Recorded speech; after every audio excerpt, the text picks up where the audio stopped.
the 13th of December, and for most people in the world that means just another day of December.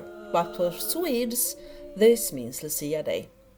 Last year I made a video about the history and traditions around our Lucia celebrations and talked a lot about where these celebrations probably comes from. You can find the video in the link in the right corner and in the description below. And yes, you guessed it. It has very little to do with the pre-Christian traditions, but a lot to do with German traditions. And also drunk cross-dressing students.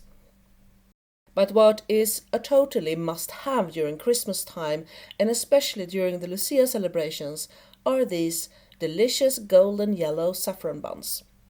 I also talk a bit about their history in my last Lucia video, and these buns are probably original from German and came to us up here in the north around the 17th century, where they later on got flavored with saffron. Except for gingerbread spice, saffron has become the spice to flavor things with around Christmas time. The buns are a sweet delicacy, and here in Sweden you find both them and other saffron-flavored stuff all over the grocery shops. These buns are actually not that hard to make yourself though. And even though I said this is not a cooking channel, I will again offer you a food video where I film my own baking in my own kitchen. Everything is filled with my phone, so it looks really unprofessional and simple and like something made during the 1980s.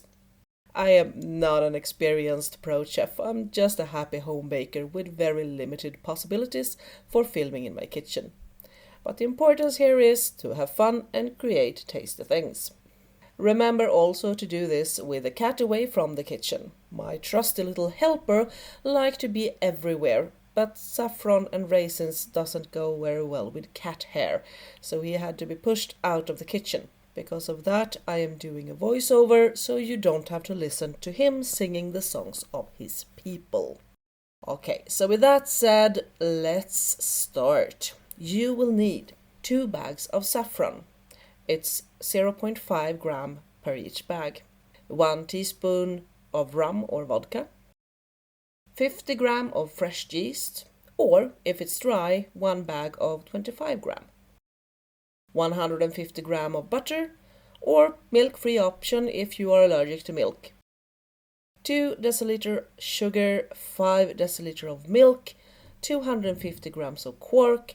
If you cannot find quark, you can go with a bit of Turkish yogurt or something similar, or you just skip it completely. You just have to adjust the amount of flour that you use.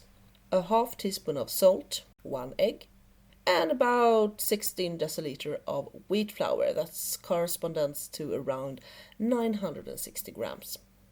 And then you need 1 extra egg for brushing and decorating, and you also need raisins.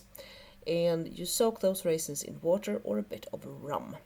Start with soaking your saffron in a teaspoon of rum in a very small cup.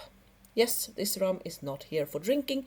It is because the alcohol pushes the flavor out of the saffron and thus you get a stronger flavor.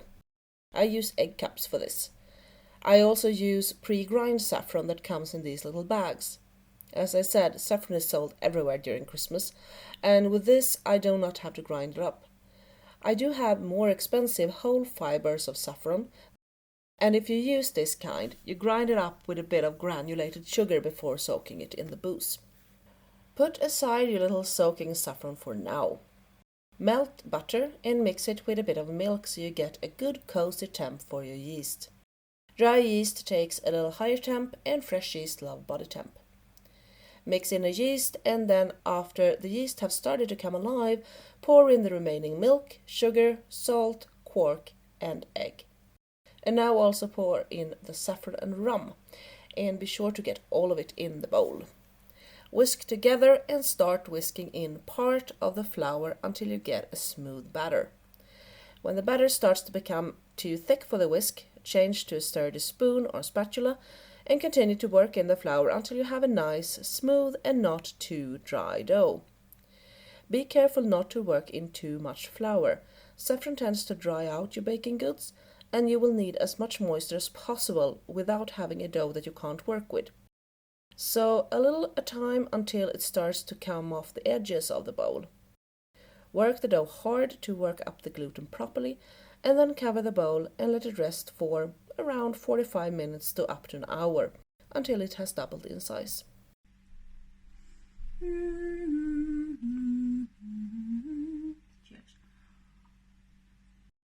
Now the dough is ready and you can start cut up the dough in pieces. I usually use around 65 to 70 gram a piece, and I weigh my pieces so all of them get roughly the same size. This helps when you put them in the oven because they will bake more even.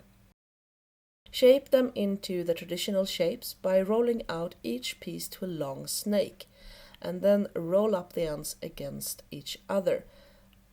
Press down one raisin each in the ends of the curls. This is the most common shape today, but there are other traditional shapes of the saffron buns. You can make them into what is called a golden wagon. That means you take 2 pieces of your dough and make 2 snakes. You then roll up the end towards each other. And yeah, before someone screams out of horror in the comments, I know what it resembles. And that is probably why we so seldom do them in that shape anymore. Fucking Nazis. Anyhow, except for the golden wagon, you can also make something called a goat or a lily. It depends a bit on where you put your raisins and how you hold it. Make a long snake, fold it in half, and then you curl up the ends away from each other instead. Yet another fun and easy shape is something called a boy, where you make a long snake of dough and just twist them together at the end. I have always had fun with this shape because it looks like those little boys needs to go to the bathroom. Like now. Previous Christmases I have made them into actual little cats with raisins as eyes and noses. That turned out pretty adorable too, even if that isn't a traditional shape.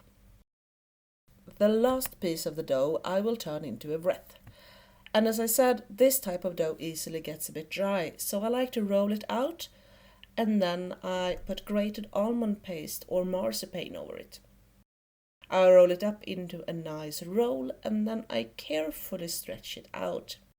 I need to get it a bit thinner and longer, and if I am careful enough and have worked up enough gluten in the dough, I can do this without the dough breaking. I then put it on a baking sheet and seal the ends to each other. Don't worry if it looks a bit messy right now, it will be fine later. I then take a scissor and cut pieces that I fold out to the sides so I can get my wreath shape. I make sure to shape it a bit together and ta-da, I'm done. When you have had fun shaping all the dough pieces or making a wreath or whatever you decide to shape them into, you let them rise on the baking sheet for around 30 minutes. Meanwhile, put your oven on 250 degrees Celsius. That is if you have a non-fan oven. If you have a fan oven, lower it to around 200 or 220. All ovens are different, so feel free to experiment a little here. I have no idea what 250 degrees Celsius is in Fahrenheit, so I'm so sorry, my American friends, you are on your own here.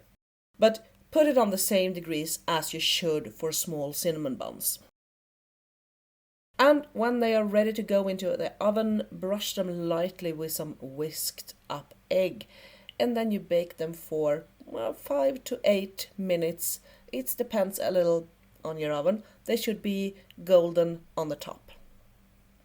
Let them cool off so much that you don't burn yourself, and then eat until you are sick. And don't forget to drink julmust, the traditional Swedish Christmas drink, together with your saffron buns, or have a nice glass of milk or a cup of coffee. Enjoy!